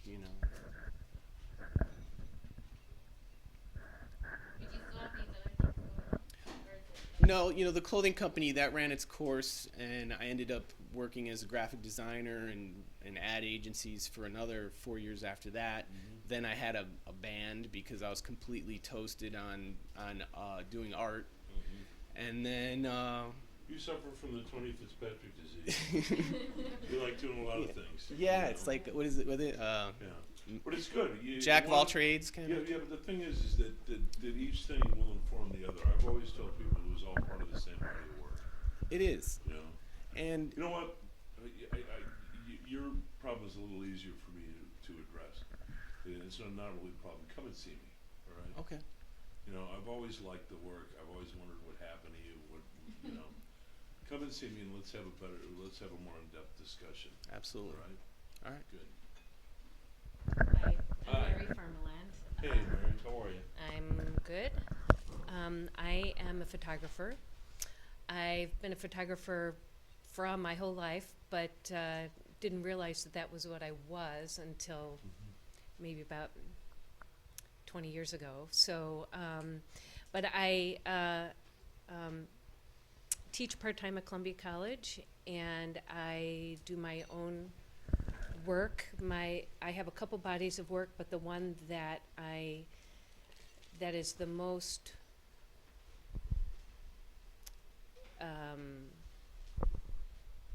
complete is this series about closed hospitals, and they're in Chicago. And I also am a registered nurse, though I left nursing when I got a full ride to grad school. So I left, and I've just been doing photography since then. But I was able to gain access to these hospitals because of who I knew, and I photographed these spaces. And So you're kind of almost a photojournalist in a way. yeah, more documentary, not PJ work. So my intent with this body of work is to take it to a new level so that it has a life of its own, and it creates a dialogue about the whole healthcare situation. And so with panel discussions or town hall meetings, something like that. And so what I've been trying to do with this is I probably send out about 75 to 100 letters a year to different galleries affiliated with institutions, like art centers, things like that, to suggesting that they show my work and then have town hall meetings, things like that. And I've just started that. That's a scattergun approach. Here's a better way. Okay. two of my sisters are nurses, so both the institutions they went to were teaching hospitals, but they also had another university. My sister went to DePaul. The college institutional galleries is a really good place because you can engage both of those dialogues. There's a teaching hospital there, and there's artist concerns too. I mean, DePaul's about to build their own museum. I would aim at the college galleries. There are some good ones in Illinois. Northern is a great one. Even Rockford is a lovely. Rockford College is a lovely gallery. I think that's probably where you'll get the most satisfaction out of that conversation. Is it going to be an art world thing where you're going to be able to sell prints and stuff like that? I don't know that. Well, see, so some of the work, a lot of people are really disturbed by it because they come because of their own experience with healthcare. So some people walk in and they have to walk out. They can't look at the images, and really, I hate hospitals. I mean, I Right. Well, I took my images to a gallerist in New York, and he could not look at them. Yeah. And they're not ugly. I mean, they're quite beautiful, I think. And some images are really abstract, so that they don't. You're gonna need a very special kind of representative. My friend Catherine Edelman handles very difficult work. But is it artistic enough for her? That's one thing you never wonder walking out of Kathy Edelman's gallery is whether she's showing art. She's absolutely showing art. Right. Or whether she has a point of view. Yeah. Right. Oh yeah. Right. Yeah. Right. But the thing is you sound like you're straddling a line. Are you an activist, documentarian, or are you an artist, or are you both? There is such a thing. I'm both, because. Okay, then you're gonna have to find a very specific kind of venue for what you do. Well, and I think college institutions are your best bet. I think you're right, and I also think that museums are really the only type of people who would be interested in purchasing this work. I don't think that people are going to have a picture of a skewed operating table on the wall of their living room. Yeah, no. Although people have weirder shit on the living room. Another thing that I'm really interested in doing, and even though I've read Art Letter for the longest time, and I've known about Paul for the longest time, I had him come and present at a professional practices class that I taught last fall at Columbia College. And one of my things that I'm really passionate about is being able to give people information, and especially students who are in school who don't have any idea which end is up. And so my goal is to develop a website that is information for artists, for them to know anything about online galleries or media people or whatever. That's a good idea. Lots of people are already doing that, but the more information, the better, I think. But I want to say this as absolutely nicely as possible. It's like, I think the best people to teach artists how to make a living are artists that make a living. Right. It's always great to be able to point people to resources, and I think that's a really noble thing. And I'm not trying to, dissuade you from that idea, but the internet is interesting in that it's like the first day there were automobiles, but everybody's already driving 150 miles an hour. So you have to be very specific, not only about how you read the internet, but how you add content to it. I write a column for ArtNet that has very little to do with art. I mean, it's just kind of my diary. there's a reason they print it. They want, you know, they want art criticism, but they also want to hear what artists think about it. So I would craft that thing very, very carefully. You know, all kinds of platforms have tried to show artists how to make a living. Planet Illogica in California, and it's about half good. Edward Winkleman wrote a book, How to Run and Sustain a Commercial Art Gallery, and as far as running the commercial art gallery that we all know, it's a fine book. One person's career path will sink another person. What you're going to leave here with today is the idea that your journey is always going to be guided and defined by who you are. You know, what works for me isn't going to work for Eric. You know, what works for Victoria is not going to work for Gina. You know, you have to find your own kind of ground sense, your own lay of the land that makes sense to you. It's also how you define. Don't ever let money be the guide for whether you're succeeding or not. It's the worst. People spend money on any number of shitty things, you know. The mark of success as an artist is, do you skip to your studio every day? Are you happy to get there? Is it work without being a labor? Could you ever replace it with anything else? And if you can't, then you're an artist. Don't let your net worth determine your self-worth. It's really a bad way to go. You know, I mean, the fact that you've made this choice to be artist is a triumph in itself. You know, all of the information we get out there in the world makes us want the things that are absolutely the worst for us as a community. You know, they all want to be rich guys. Whenever I see The Apprentice and all those assholes standing there with Donald Trump, I want to lock that room and roll a fucking grenade into it. It's like, Jesus Christ.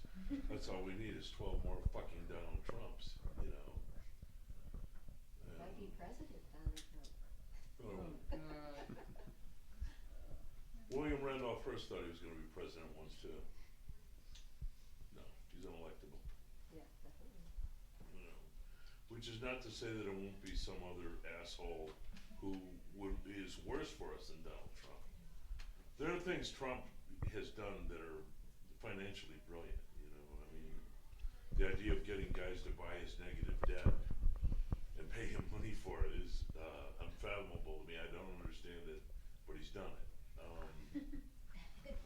What I'm saying is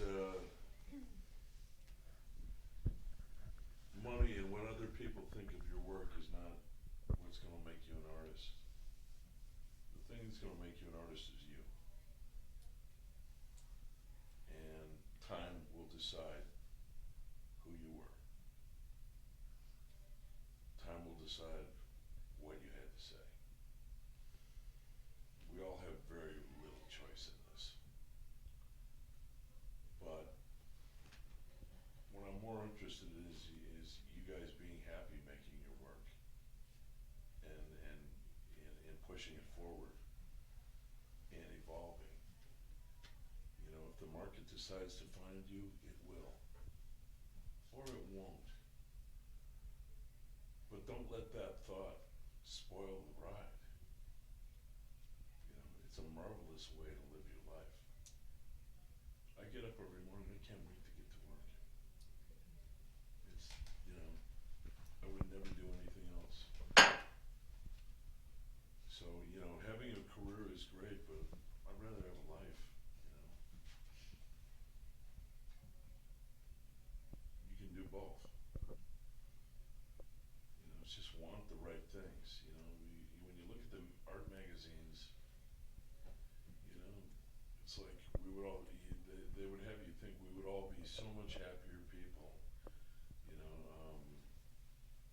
at the opening of MoMA next to Larry Gagosian. Well, you know what, I know some of those people, and they're not terribly happy. I can tell you that, you know. But You know, it's not because they're rich. No, it's not because they're poor. I know lots of miserable motherfuckers that, you know, are very wealthy. And I know lots of happy poor people, you know. What I'm saying is that you're responsible for your own happiness. You're responsible for your own career. And whether you feel it succeeds or not, that's on you. If you feel like you failed, it's nobody else's fault. The best thing you can do is make your work passionately. Make your work the idea that you are speaking to the future. Okay, partner. I'm Steve Walker. I'm a painter. Large abstract oils have been my what I've done the most of. Done some multimedia things. Chicago guy, went to Lane. Had some success in the 80s, success meaning sales in the 80s, some commissions, some gallery showings. Was in the Art Institute sales and rental gallery back when they supported the local art scene around here. Then Do they still have that? No, they shut it down years ago. They did away with it, really? Yeah. They did away with it when they opened the photo galleries downstairs. Oh, is that where it was? The wall there? It was where the lower library, All right. is, yeah. Then got married and moved out to the burbs and thought I would try to take on the suburban art scene. Joined all kind of art leagues and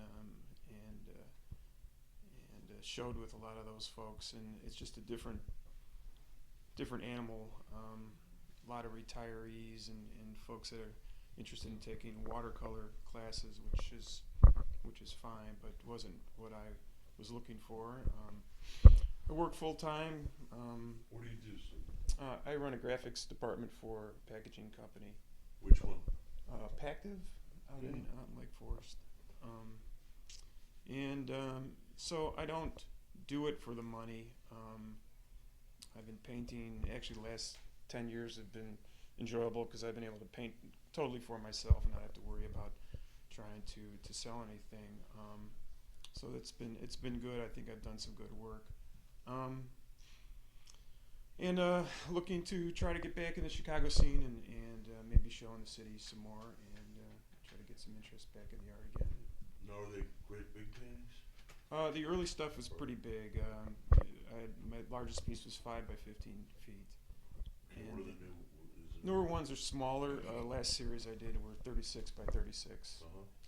And still good size paintings. they're good sized paintings. And where do you see yourself in a couple of years? I mean, what would, in a perfect world, what would you like to have? well, I'd like to get into a consistent gallery setting where maybe there's some representation. Maybe it's something I'm doing collaboratively with other folks. Certainly get some sales if I can, and continue to look for ideas to create new pieces. Okay, well that's all pretty attainable. You live in Palatine, did you say? Gurney. Gurney, you're up north. Yeah. Cultural wasteland of Gurney. Well, there's Six Flags. And Gurney Mills. And the outlet mall, yeah. Well, I think what you do then is you just maybe consider coming back to the city, or at least spending more time here, and going to shows, seeing kind of where you fit. Chicago loves its abstract artists. I mean, we've got a very rich history of them. And you can talk to guys who do abstract painting. William Conger, and there's a bunch of young guys around, Cleveland Dean, and they've made quite a name for themselves. So I think you're in a good place. Also, you know what? You guys are all on Facebook. Put your work on Facebook. know, it's become kind of a cool place for artists to hang out. We all talk to each other. It's, you know, I've gotten to meet people I never thought I'd meet because we don't live in the same place. The only thing I found out though is that Facebook then owns the images of your art. No, they don't. No. That's, apparently that is, you, when you Yeah. sign to be on Facebook, anything you put on there, they own. No, they don't. Make sure No? they're low res. Yeah. What are you gonna do with pixels? Yeah, when do they meet Scott Hodes? We'll disavow them, disabuse them of that notion fast. My work's copyrighted. Yeah, so is mine, Yeah. but. They don't know. You don't know. There was fear with MySpace like that too, uploading music and Yeah. that kind of thing. But you know, that reminds me of that. Are you gonna be the garage band or the band that sits in the plays in the basement every Friday night, or are you gonna go and interact with the world and let them hear Well, your music? You know? Gnarls Barkley got a recording career from putting crazy on YouTube. Yeah. That's how those guys happen. I mean, I don't know how they get popular on YouTube, but a lot of people have parlayed that into something. you know what? A whole bunch of them have. Fits in the Tantrums, this new, kind of northern soul band. I mean, there's a whole bunch of them that just throw that shit on YouTube. And, all the kids who are interns at music labels and concert venues spend about 3 hours a day fucking off just looking at YouTube. And they get found out, I mean, it's, I suppose it's like anything else, a lot of it's no good at all, but every once in a while you find, a gem. Same thing with all those videos. Didn't Whitney do a curated show of YouTube videos? Yeah, you bet. I mean, they must have looked through 200,000 to come up with 200. One of my favorite ones is that, and it's just an idiotic YouTube thing. My son is making these things right now, him and his friends, kicking the heads off of snowmans, being assholes, just, they like this funny hidden video punk kind of thing. There's one that I saw at the Whitney that was brilliant. It's a takeout window for a fast food restaurant. The guy's handing the bag out, and the driver of the car is about to reach and take his food. Then you hear the music from Chariots of Fire, and in the background you see this kid running up, right, and it's gonna happen. He grabs the food, he fucking runs it. No, it's stupid. It's just beyond retardate. But god damn it, it was funny. I have to admit, there are YouTube videos I love. And who's to say it's not art? I mean, look, you can go out on the street, kill a chicken with a staple gun, and somebody will give you a grant. So look, I think. I think what I've heard from you guys today and what I've learned from you is I don't think there's anybody in this room who cannot have a career. I think you have to find your own way into it. Not look for the conventional kinds of answers that schools will give you, dealers will give you, institutions will try and point you toward. You're gonna have to find your own way in. Oddly enough, I mean, the easiest guy for me to advise, I think, is Steve. It's like, this is a city that loves abstraction, I mean, wear out a little shoe leather or get a bunch of your pals that made art with you years ago. Hang a show. The Cold House guys used to do wonderful things with guerrilla shows. I mean, people still talk about those shows. So I don't think anybody here is incapable of having a career, but it's also what you're willing to do for it, and it's going to cost you something. You're going to have to spend money for the right documentation of your work, the right presentation of your work, sometimes preparing the right temporary venue for your work, sometimes preparing the venue that isn't temporary, that you and your friends are going to run so that there's another game in town. But at the beginning of this talk, I said that the best assets you have are each other. You find some like-minded spirits in this class, and I know they exist, I can tell. Get each other's emails, trade each other email lists, make JPEGs of your work, send them out to people who haven't seen them before. The worst anybody can ever tell you in this business is no.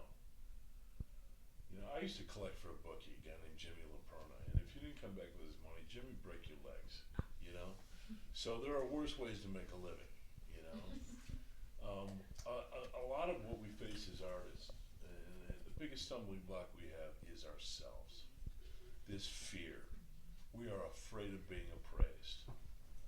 You know, we are afraid of being told no. We are being afraid if somebody doesn't like what we do, you know, it makes us less somehow, and that's not the truth. Water off a duck's ass. If they don't like it, fuck them. Somebody else will. I heard no many, many times before anybody ever said yes. You know, somehow in Chicago, the big taboo used to be, you know, if you didn't have gallery representation, you were less of an artist. I think if you have gallery representation in this town, you ought to have your fucking head examined. You know, yeah, I want to give away 50% of my money. The fucking mob doesn't get 50%. So what I'm saying is be your own best advocates, you know, and look out for each other. You know, you do a solid for your friend, or you put together a community that opens a place where you all can show, you know what, you've done the neighborhood a favor. You've done your friends a favor, and you've done yourself a huge service. Part of why art gets better is the generosity of spirit that exists among artists. I believe this. Exhibit some. Waste a little kindness on your fellow man, you know? You are, thank you. Yeah, trying. You are here right now with us. March 25th, at Firecat, we have an opening of Duncan Robert Anderson. February 25th, that's right. He's a marvelous artist who also works at the Museum of Contemporary Art. He's a really lovely, lovely guy. Makes really funny work. We'll have really good beer. We're going to have a little party for him afterwards here. And you're all invited, and I would love to see you there. These are the kind of things you guys should do, you know, to meet people and just to chat. Exactly. It's about relationships and contacts, and I'm gonna be in Hawaii on vacation. we'll go there.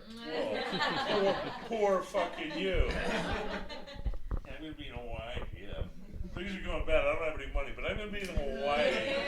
I'm actually taking a natural science botanical illustration class at the botanical Talk about how to gardens fuck in up a nice Hawaii. trip to Hawaii. You know? It's actually, it's the, you know, it's a working vacation, so Cool. I can deduct it, yeah. I went to Istanbul in October. I was Nice. just knocked out by it, you know. Nice. Nothing is better for artists than travel. Yeah, I agree. Every 6 months I go somewhere where they don't speak English, and I don't speak a word of their language. And I shut my mouth, hard as that is to believe, open my eyes and my ears, and I learn something. Oh, yeah. That's the best way Huh? to spend It's your money. liberating, isn't it? Oh, it's amazing. I know. I love Istanbul, you know. I have so many Muslim Facebook friends now. You know, a guy was telling me like a year ago, well, the Muslims want to kill all of us. It's like, no, they don't. He's like, there's no such thing as anywhere where there's a peaceful Islam. I said, you're full of shit. He goes, well, where? I said, Istanbul. 98% Muslims, and there's a separation of church and state, and everybody gets along. Well, have you ever been to Istanbul? I said, no, I've never been. He goes, well, you don't know. And I said, well, I'll tell you what, jag sack. By the next time we speak, I will have been to Istanbul, so I can tell you how fucking wrong you are. You found the guy? I went to Istanbul. I had a great time. My next show opens at Steppenwolf, my next theater piece. It's called Stations Lost. And in the middle, there's a section called Tony and the Muslims that dig him. It's me and all the guys I've met. But yeah, travel, it's just so essential. The year before that, I went to Tokyo. And I don't speak a word of Japanese other than konnichiwa. You know, I'm the biggest guy in the country when I'm there, you know, and running around with an idiot grin on my face going konnichiwa to everybody. And I learned an immense amount of stuff. So if you can travel, you know, and go to other places in the world, it's like, do it. Do it. It adds so much to your work. It adds this odd hope, you know, so. Anyway, I've enjoyed having you guys. If you have any questions, we can continue this conversation or not. But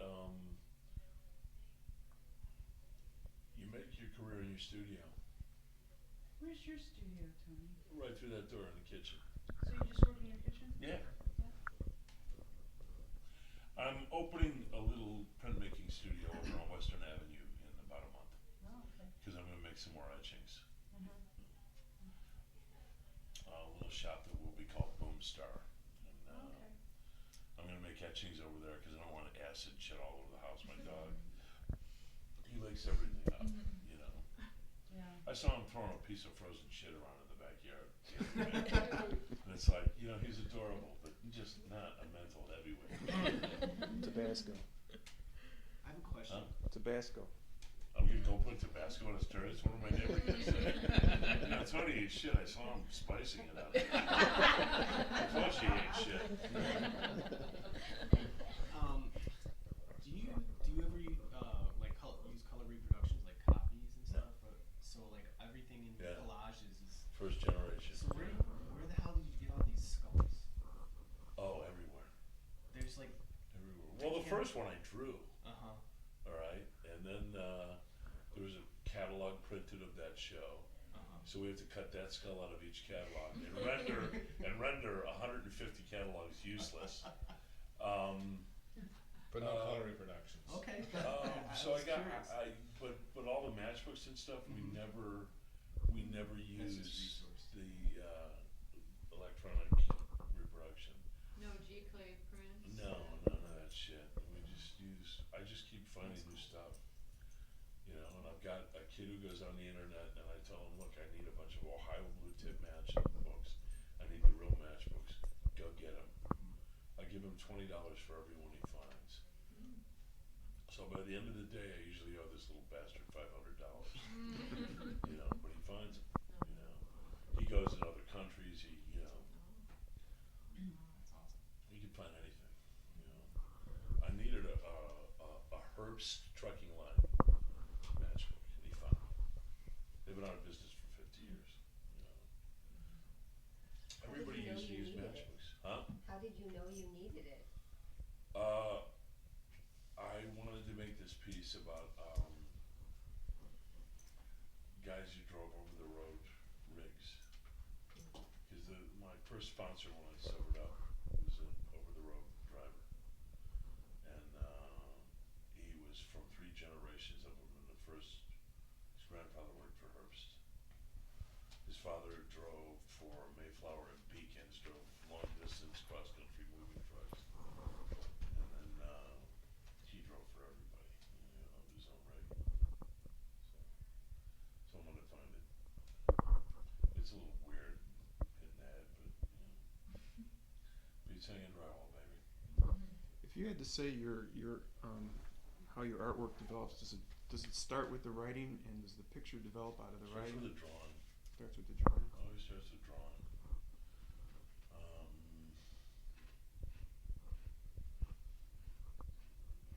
The writing happens usually almost at the same time in every piece, right around the middle. I'm making a bunch of stars right now just because I really love making them. And I'm making one about the great character actor Charles Durning, great Irish guy, great big fat guy, you know. I watched True Confessions a couple weeks ago, which is a very little known movie. The novel was written by John Gregory Dunn. And Charles Durning, at the time the movie was made in 1982, was probably 325 pounds.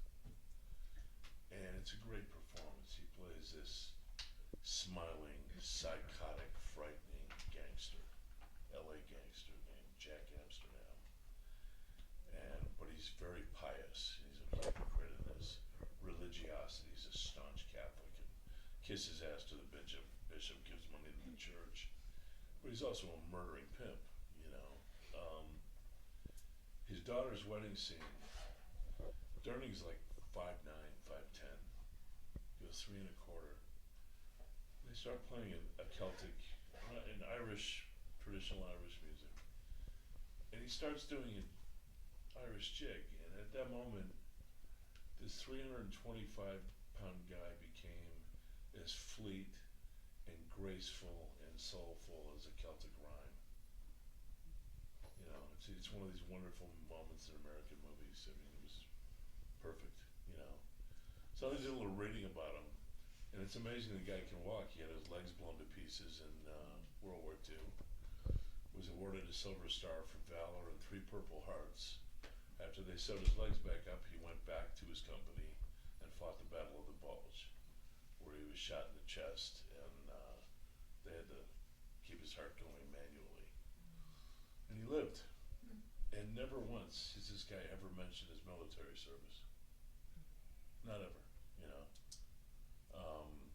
He'll show up at things for veterans and write checks and be part of the welcoming committees of World War II veterans.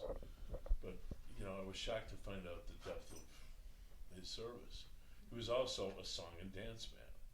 Now, for a guy who goes 300 pounds, that's a very rare occupation. And then all these other actors I know, because I make part of my living as an actor, they're like, oh, Durning's a wonderful dancer. I've never met him, you know, but he's like, oh, Durning was in Memories of the Stardust Ballroom, and he started on Broadway as a song and dance man, and you know. And when you see him, you would never guess this, you know. Do you know what I'm talking about? Do you know? Yes, yes. Yeah. And at the age of 85, a few weeks ago, they finally gave him his star on Hollywood Boulevard. He's also funnier than hell, you know. And I've never met him, but I knew a friend of his who was another actor named Jack Warden, who was in. You ever seen The Verdict with Paul Newman? The guy who played his older partner, that was Jack. And Jack was a big fan of art. He didn't really own any, but he always used to eat lunch with Leo Castelli at St. Ambrose on Madison Avenue in New York, in about 78th Street. And one day I went in there, and they have these little, you know, like French finkified sandwiches, and I loved Warden as an actor. You know, I'd seen him in 100 things, you know. And I sat down and talked to him for about 3 hours. He was just a great guy, you know. You know, he looked. What was weird is he looked so much like my father that, you know, it was an odd thing.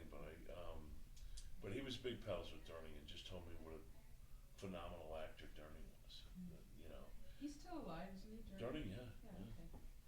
He's still, for all the movies he's been in, well over 100, he still does most of his work on stage. You know.